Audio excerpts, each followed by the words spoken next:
one. What you'll do when you. No one. What love can do, where it comes up. We need to continue telling the stories. Telling the stories, and I continue And to keep tell hope us. that Tell this that story dark and tell days some more. will Hey everybody, this is Dean FM, Deanfmofficial, Milford here for your creature.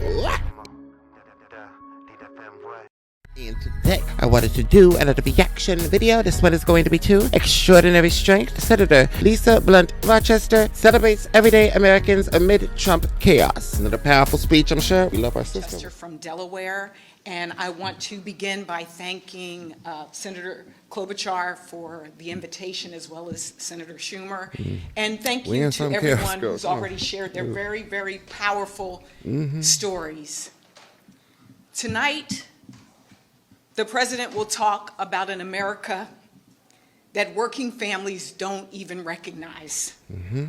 He will say that prices have gone down, but Americans are still choosing, as Jeremy shared, between paying their premiums, paying their rent, or buying groceries.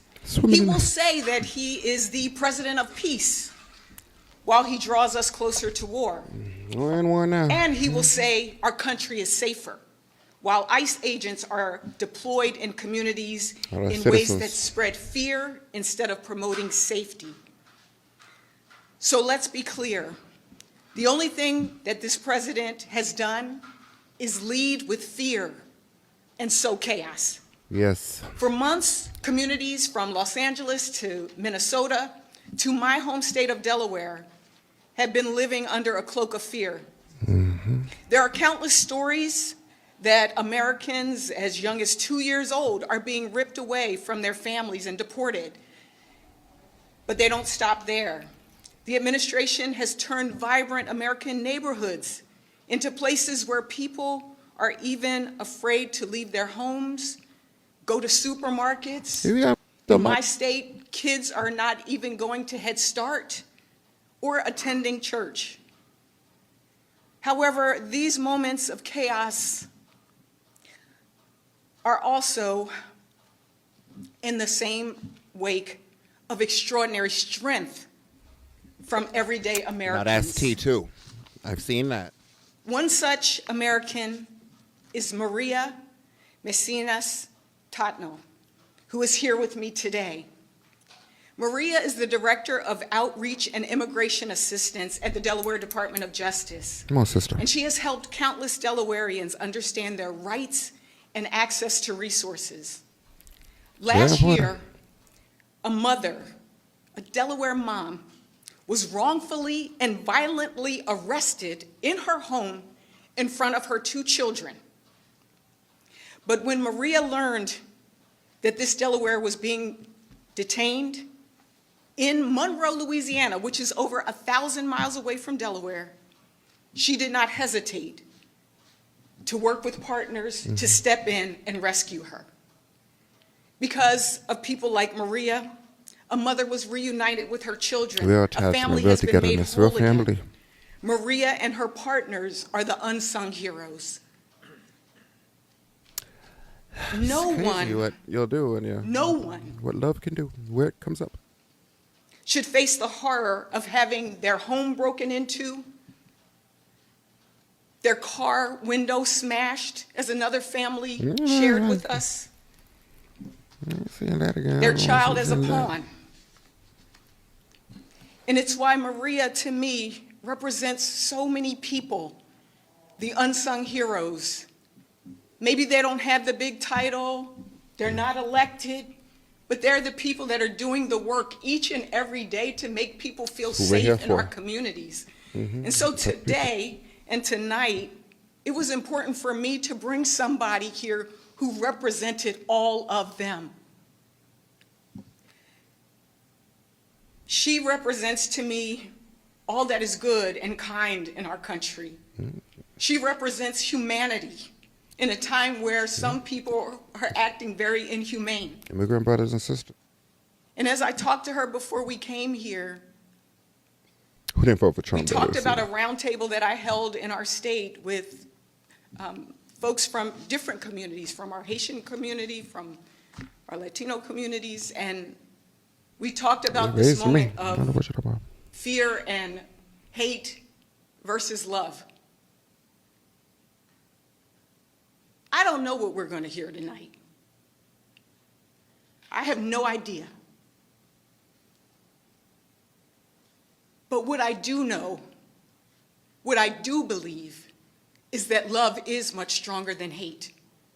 And people It like is. Maria, Come people on. like the ones standing up here, are representative of that. That is why we will hold space in that place tonight. I am so proud to introduce to you Maria to share the story of that mom. Please welcome Maria. Come on down. Come on down.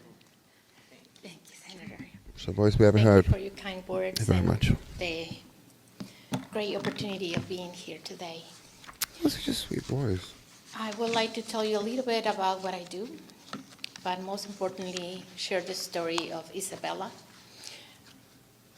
Because I feel like when we hear stories, when we put faces and names to statistics and numbers, it really makes a difference. I hear that.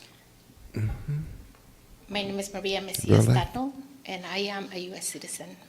You're beautiful. I Man. immigrated from Ecuador and have been living in the United States for about 25 years. I serve as a director of outreach services for immigration assistance at the Delaware Office of the Attorney General. Must be a hard job. Huh? I am deeply passionate about the work that I do. Every day, I encounter people who need assistance navigating the intricate immigration system. Yeah. It's We impossible. help people with Humanly, just forms, guidance with the processes. But during the last year, the name, the number, and the tone of the calls have changed significantly. gosh. We've been getting more calls for people who have been separated from their families, I don't know if they're people that alive need or not. But clarification about the latest immigration policy changes. safety. We're just looking for assurance that they will be protected if someone comes after them or their family members. So I'll tell you about a little bit about Isabella. She was living in Delaware under a legal protected status. She has a U visa process in place, and U visas are given to people who have suffered mental or physical abuse and are helpful with law enforcement when reporting the abuses. Isabella was one of Very those important. victims. She was stabbed in 2019 by her partner and helped the police and the Department of Justice to investigate, prosecute, and eventually deport her ex-husband. Early one morning, around 5 o'clock in the morning, ICE agents wearing masks and heavily armed broke into their home without a warrant, without an explanation. They were after someone else that was present at the house, Yeah. and she was a They do collateral. that. They don't even, yeah. Her children were present. One of them got hit at the door when it was kicked down. And her daughter, 11-year-old girl, was awakened by a masked man standing by her side with They're arms. creeps too. I mean, that's true. I mean, they're just weirdos. I mean, they're just. Isabella found herself know in where a they plane are. to Louisiana, headed to an ICE detention facility. The detention center conditions were horrific. For a month, Isabella slept on an inch-thick mattress in cells. The detainees were paid $1 for cleaning the bathrooms for a week. Ew, my God. Oh, jeez. They were rushed to eat at inconsistent hours throughout the day. Yeah. She shared that some of the women there were pregnant and they were denied basic prenatal care. That's very dangerous, very And the deadly. excuse That's not was right. that she was going to lose the Come on baby now. anyway. After Tyler's work from the Office of the Attorney General, Kathy Jennings, Dan Logan, and her partners in Delaware, Legal Aid, we finally secured a deal that allowed Isabella to come home.